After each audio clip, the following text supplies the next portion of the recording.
Hi folks, I am Abik and welcome to the Stupid CS Guy channel.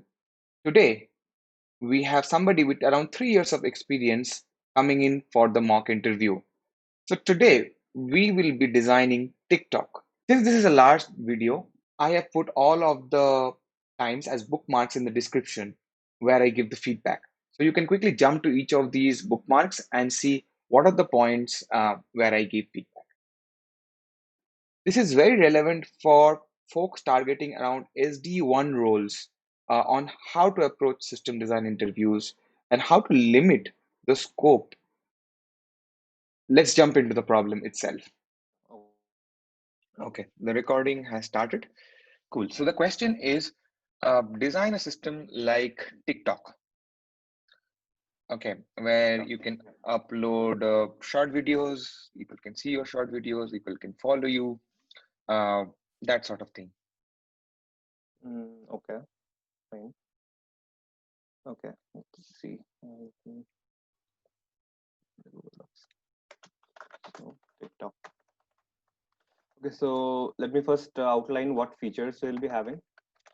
Uh, so for TikTok to be possible, one of the most important feature is first of all we'll have the profile, user profile, which is important for everyone, I guess. Second, I guess, will be the possibility to upload videos and view videos,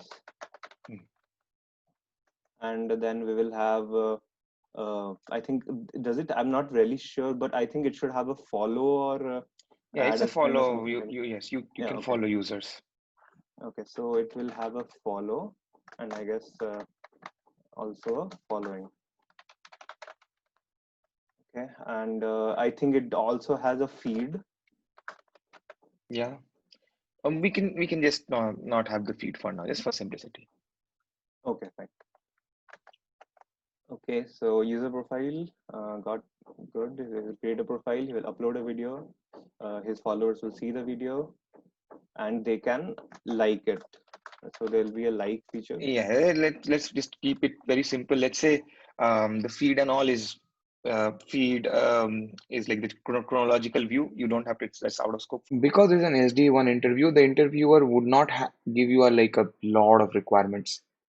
It is your job to make sure that you write what is in scope and aggressively put a bunch of the items as out of scope so that you do not have to worry about those.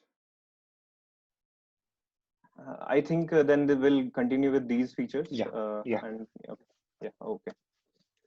Okay, so for a user profile, what APIs we can have? Let's see, we can have a create profile, which will contain name, uh, maybe something, age, location, on those lines. And do we upload like per user? We do we upload a profile picture or more than one profile picture? How is it? Yeah, some metadata is fine. Don't worry about profile picture. Okay, okay, okay. So we are not considering. Okay, I'll just add one picture as well here. Yeah. And for you, another will be, let's say, update profile. So where he can again user ID, take the user ID token and updated information. That's Okay. it. So So this can be a JSON. okay, okay, yeah. So yeah, you were saying something? Yeah, so for the videos part, right, Yeah. when you're doing the upload videos, Hmm. so there are different people will have different bandwidth, right? So Yes, some correct. some some people can be uploading in HD, full HD or so. But other people Mm-hmm. might their phones might not support, and they might have a choppy network. I would generally advise creating a separate section for your APIs, not adding the APIs in the requirement section. That way, you might not, because you might not have a 1:1 mapping and just it becomes more cluttered. So always create a separate section for APIs. Of course, look at the requirements to create those APIs.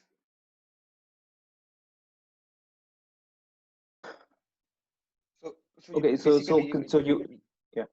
yeah, I understood this view video part, that we will be having something like, we have this on YouTube and Netflix also, right? You can have different yeah, yeah, qualities, and based on, I think, internet yeah, bandwidth, yeah, it selects which is the best one possible. yeah. And these videos will be short, so they will be fairly small. So Yeah. Yes. 20 seconds, let's say. Yeah. Okay. Fine. Okay. So view videos can have, again, same quality will be the same quality, bandwidth will be coming into the picture. And okay, so you can write an API. So upload video can have an API of something like video,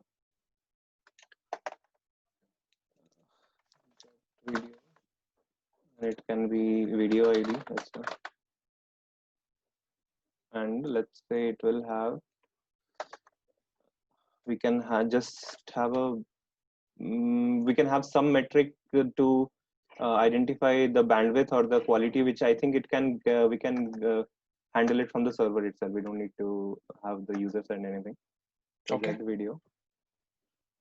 Oh, sorry, get video will be here, not here. Sorry. Okay.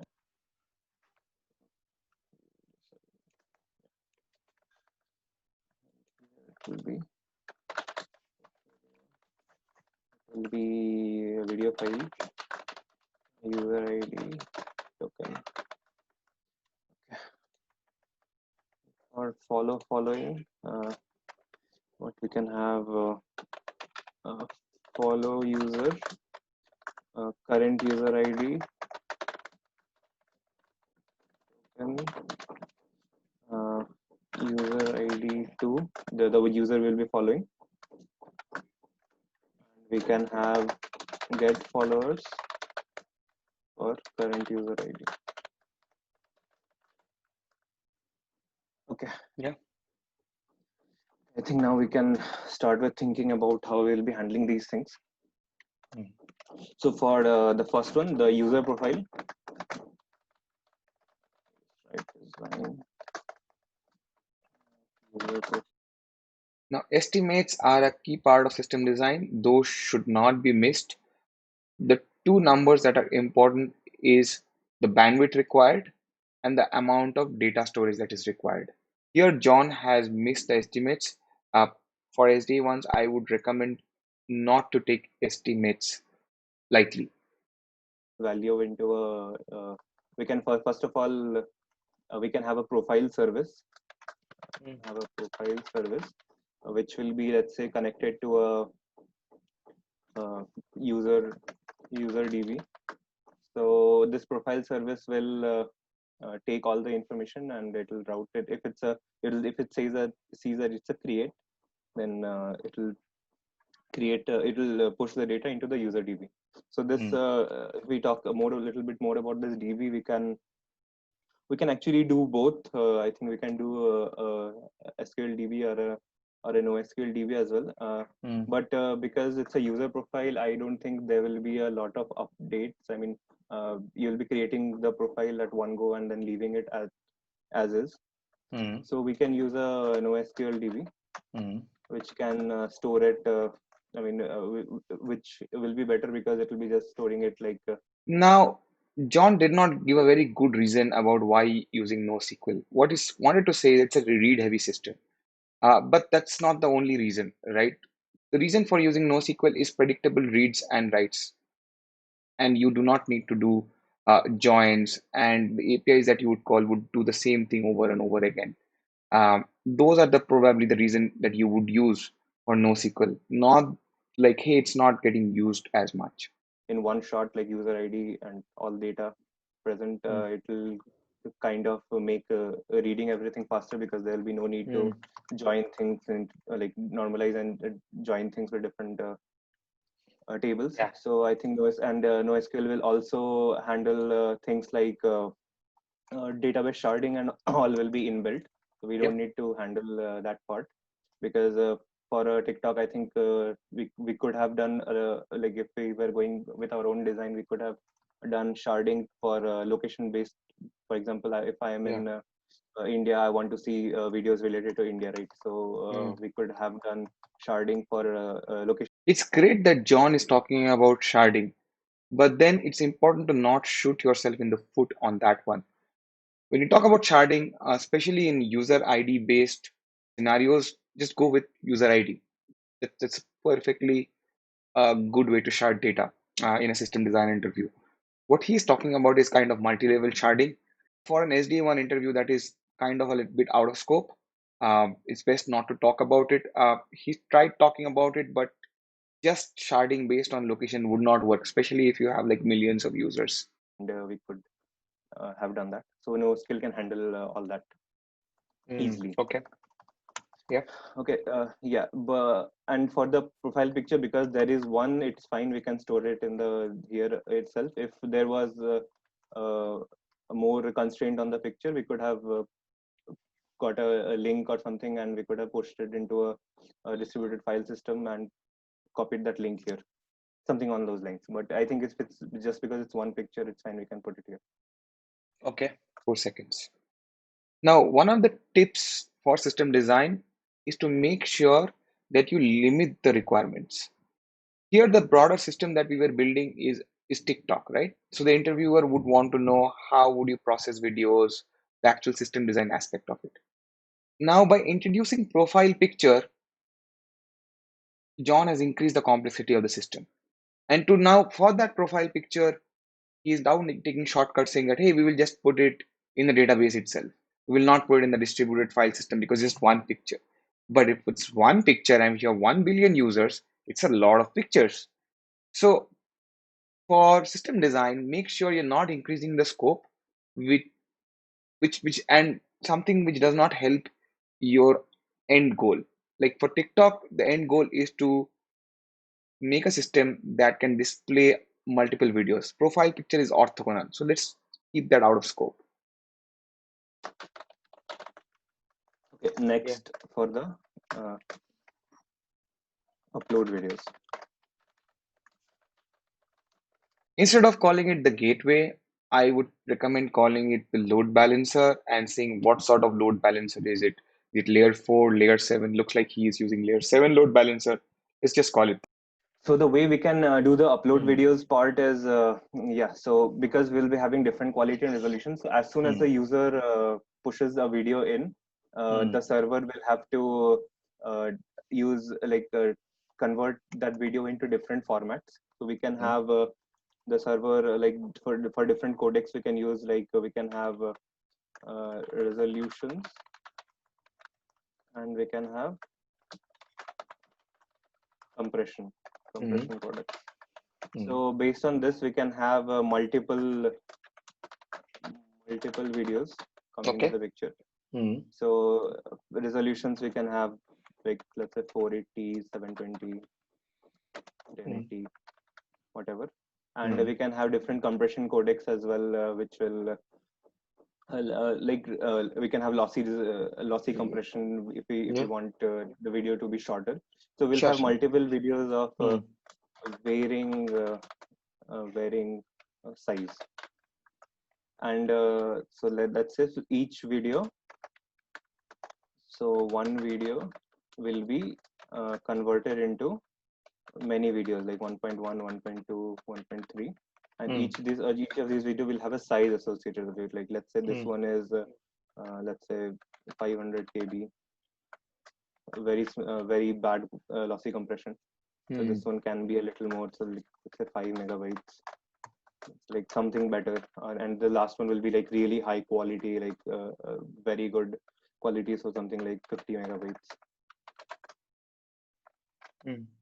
Yeah. So we can have one videos which can be converted into multiple sizes. And for storing this video, because these videos are static, we can keep it in a CDN. So we can use a content delivery network here. So how this CDN will help is because again TikTok is going to be localized. So for example, if I'm in India, I don't need to go and one of the tips, especially for SD1 and people with low years of experience, it is fine to not know about your application. The best way to talk about this is say that starting off, we are assuming that all of the users are in one single geo. Let's say everybody is in India or everybody is in North America, and that's where your server is. That way, the problem statement gets much reduced, and you don't have to think about multi-level sharding and whatnot. Store everything in the US servers and or a Chinese Hmm. server and pull everything from there. We can have a localized CDN for location. So again, a CDN, how will the CDN help is because the videos are static, there's no need, we can just put it there. So CDN will act like a caching mechanism. So and yeah, so and how we can handle different things on the CDN is like if there is some video which the user wants to view, if it's outside India, we can just see if a lot of users are trying to access that particular video. So we can have like every day, let's say every day So the video. So here, John is kind of designing the right system, but some of the terms he's speaking is incorrect. For example, we do not want to use a distributed file system. Distributed file system has a much larger scope. What we want to use is an object store. And an object store is something like an Azure Blob Storage or Amazon S3. And for CDN, Amazon S3 is not a CDN. CDN is different. You can have a Cloudflare CDN, an Akamai CDN, and whatnot. Uh, so those are two different technologies. So make sure if you are talking about S3, you know what S3 is. S3 is an object store, not a CDN. video can actually stay in on a distributed file system outside the server, and we can use this URL to access that video. Like keeping it on the server itself, I mean, I don't think it gives us a lot of advantage because we can put it. So it'll be big files. So putting on a DFS will be cheaper, and storage will not be a problem. And okay. And the CDN, how will that help? It will be like a caching layer between the server and the user. So the user can actually first query the CDN if there's a cached version of that video available locally. If yes, then he can directly view it from the CDN. Else he can push it, he can pull it from the server. And we can have one more mechanism in place, like every day, let's say, we can have something kind of a predictive system which will run every day at a particular time, and it will see that what are the videos that were viewed a lot in this region, but it was not on the CDN. It needed to be fetched from the server, so we can add those videos to the cache. And videos that are not being used from the CDN, we can just delete it. So something like that we can also have in place. So for CDN, one thing that pops into my mind is that we can have Amazon S3. Okay. Okay, so yeah, so this is how we'll be storing the videos and viewing it. Okay, 16 so minutes, took 55 care of seconds. the upload videos and the view videos. Now, this is a point And where yeah, so okay, so John one is thing I doing did the not product for the thinking. view videos, we can He for is the quality saying that bandwidth how we we can can have improve the something in experience place of the like end user. How would the backend change okay. So I'm not really just to sure make how sure to the handle end that, but I think user's the experience server is good. will have some These are the kind sort of of information thinkings which that you can would tell the need to server do that in a this system design. person has a low bandwidth internet, maybe based on the number of bytes he's reading and writing in a particular time. So based on these metrics, the server can decide which kind of video quality should this. I mean, let's say that person can only write some to 20 kbs every second. So the server will decide that this person is at a very low bandwidth internet, and they will send a 500 kb file because that will still be able to be read by that person. Because if we send that person a 50 MB file, it will take a long time. It might even time out. A lot of issues are there. So that's how we can handle that part. Okay. So view video, server decides video quality based on users internet bandwidth. Okay. That's fine. So we got the user profile done, user profile stored. We got the videos stored. We got the videos converted into different formats. We got a caching to make the videos accessible easily. And for viewing also, we got a system in place which will handle the serving and will handle what quality videos the user should be seeing. Yeah. Okay. Okay. Let's go ahead into the system design. Okay. So okay, fine. Yeah. Yeah. Following. I'm mostly interested on the video part of how do you handle multiple resolutions and whatnot. So focus on that more. Like Okay. viewing Okay. Fine. video. How, how does Okay. the video upload part works? That's the part. Just focus on that more because that's going to Okay. be really high traffic, right? Mhm. And all of these take time. So interested in seeing how do you handle it. Uh, okay. Okay. Okay. Let's let's have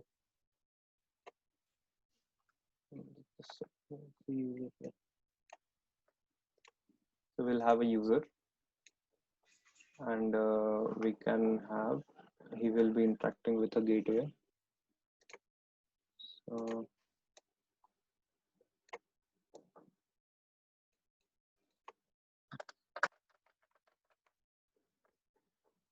so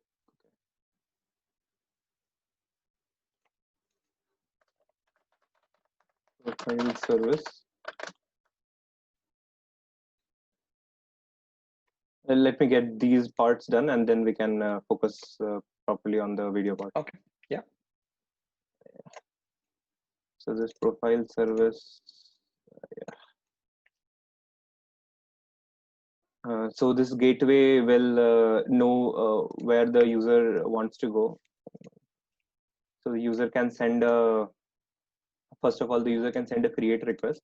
The gateway will, okay, let me write that down as well. The create parameters. And it will send it to the gateway. It will create the profile service. Profile service will connect it to DV. DV.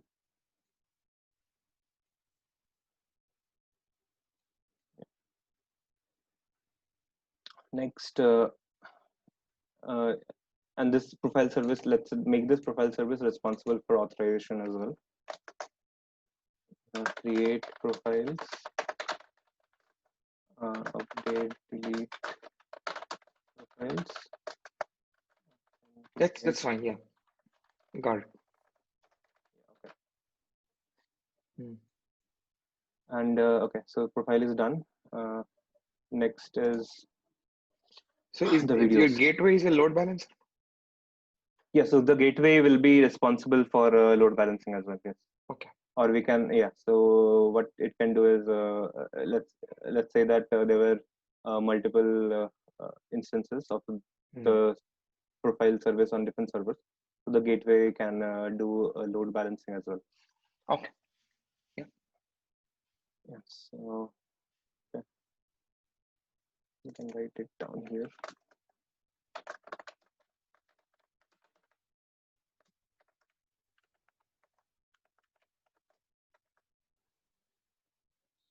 And it will also be responsible for routing it to the correct service. Things like that will be handled by the gateway. Okay. Yeah. And we can have to not make the gateway single point of failure, we can have multiple parallel gateways, or we can have a master slave architecture, something like that.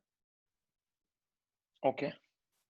While I like how John is designing the system, make sure that you do not speak terms which are unrelated. For example, while he was talking about gateway being the single point of failure and how will you solve it, he used a term as like master slave architecture. Now, master slave architecture does not apply to gateway.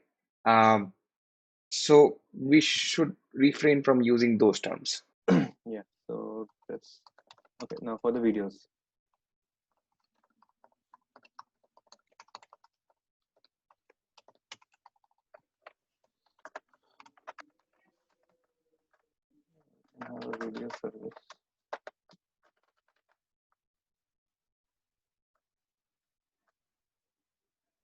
You definitely do make small box which handle different responsibilities. Service need to be separate?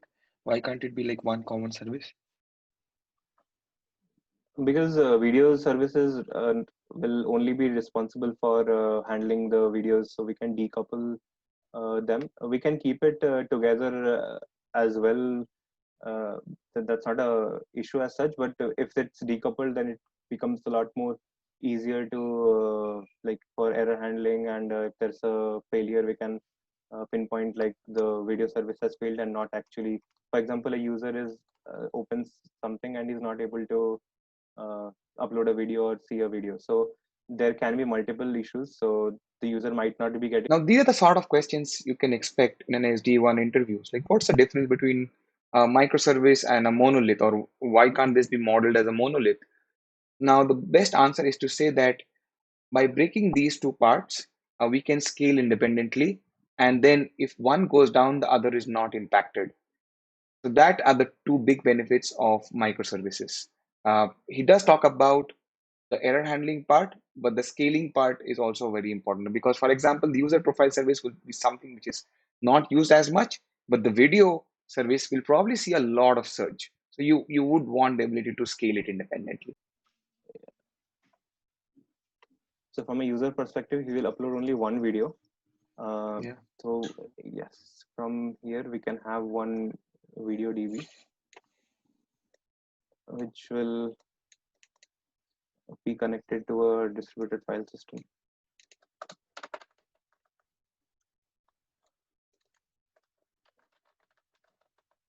So the video DB can have something like a video ID. So it will have video ID, and let's say do it on a size metric based on the compression, and we can have one tuple which says the codec and resolution. So to make it simpler, let's just remove codec from the picture and just keep resolution. That's it.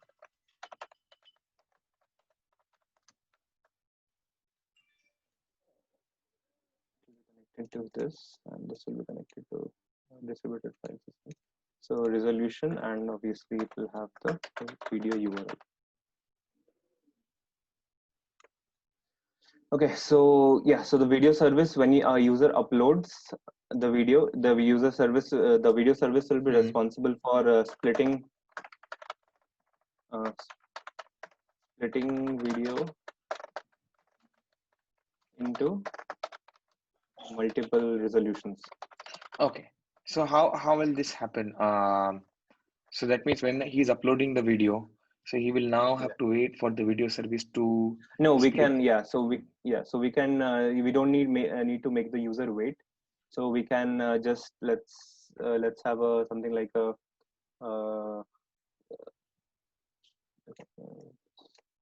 remove this.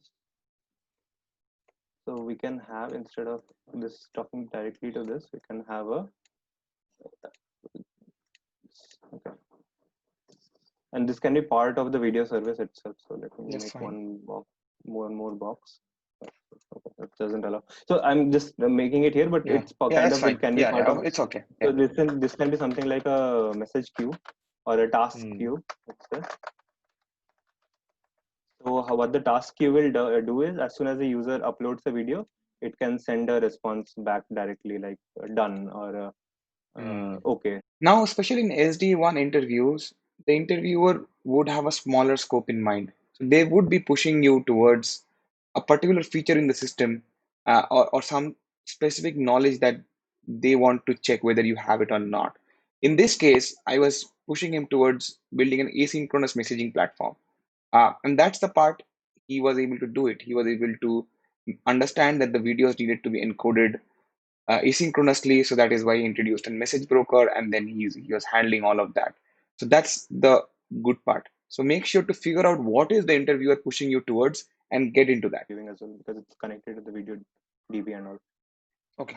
How do you like why wouldn't the same thing apply for like that you made profile service and video service separate, right? Why wouldn't the same Yeah, thing correct. apply for viewing also? Because a few things that come up to my mind is that like we can have it decoupled, but why do I want it to be the same place? Is because video service will be handling the entire scenario of all the videos, so it will have data because it's connected directly to the video DB, which will have the video ID, resolution, video URL, and everything. So it has it can for viewing also, it can pick up from this video DB based on the uh, like what resolution the user wants, and it can show it back to the user. If we maintain one more service here, which will have just for viewing, it also needs to connect to this DB, or it needs to connect to a copy of this DB. Then we'll need to have synchronization between the two DBs. Like for example, if something is deleted here from on this video DB, then the view service also needs to update it to its current DB, or Now, like I said, questions regarding microservices will be fairly common.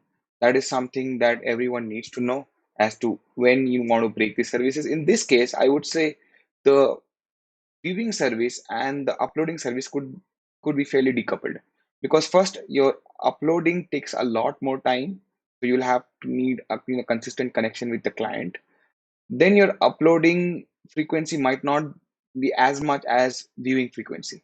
Your upload service might go down for some reason, maybe the asynchronous um, messaging bus that you have, that goes down. Your upload, it brings the upload service uh, down with it, but you don't want the view video service to go down with that, right? So it's best to decouple those, especially when the traffic patterns are drastically different.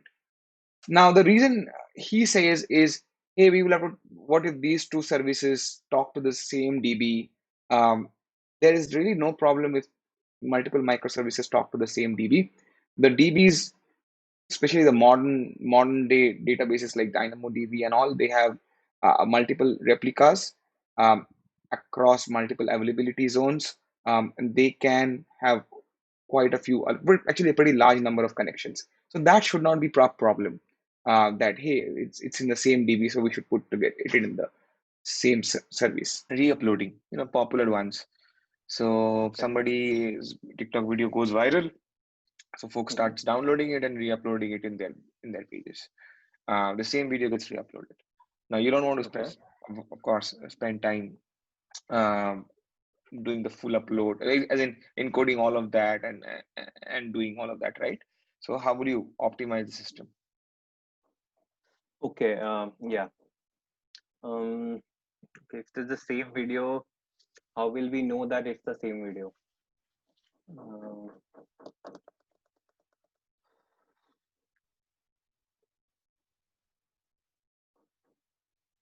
so will mm, so there can be something. I mean, we will have to have something in place which can identify if this video is a copy, like the video that the user has sent is nothing but a copy of the current, like a video that we already have, Yeah. and that once we can identify if it's a copy of some X video, then on the video DB, then we can have like this like we can map it to the, like we can map it to the same user.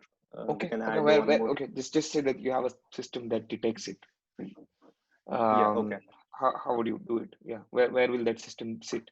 Okay. Okay. So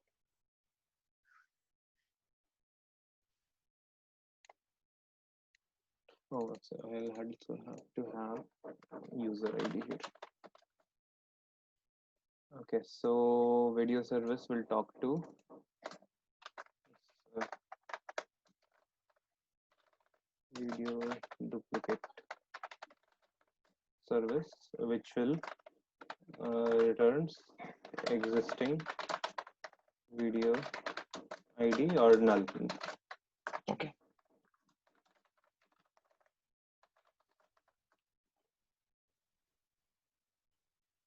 So what we can do is this system can talk to this. What I was really looking for here is to check for video duplication. Is we could do a checksum, or we could do an MD5 hash. Uh, quick way to see if this video exists. Sure, we can. Of course, we'll have a separate system to check that, and you generate the checksum and whatnot. But that's the real short and sweet answer that I was expecting. Yeah. Okay. So yeah, so that way we can make sure that on the DFS, on the actual storage, we don't have multiple copies of the same Okay. video. So now this video duplicator service, right? The one that most. Can you think of some strategies where we can see how if two videos are duplicate? Mm.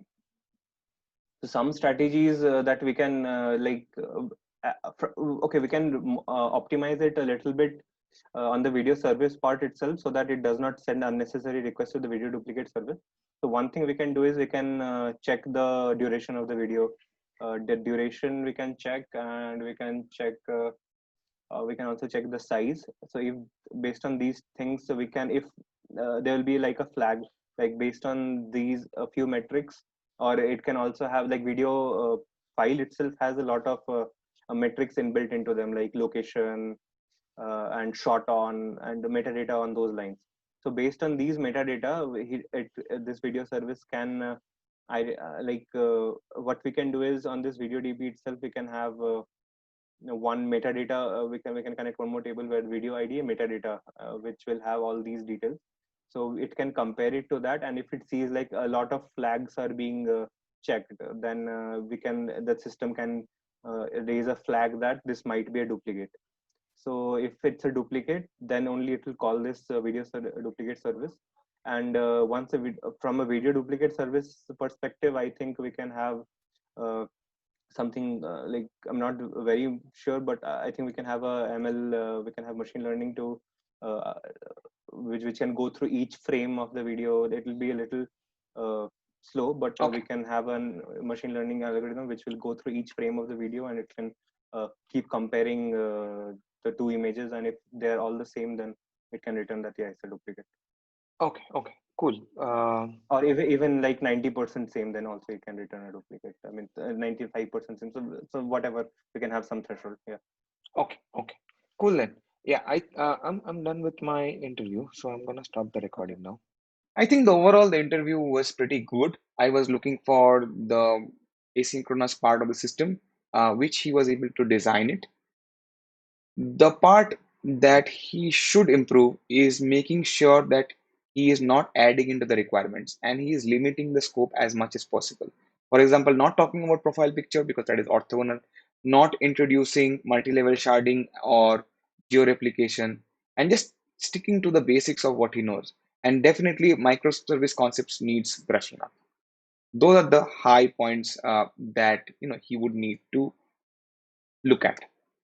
If you want a similar mock interview, please join my Telegram group where I'm super active and I give out tips related to system designs and whatnot. See you for the next video. If you are enjoying this series, please share it on LinkedIn. Also, please like, share, and subscribe.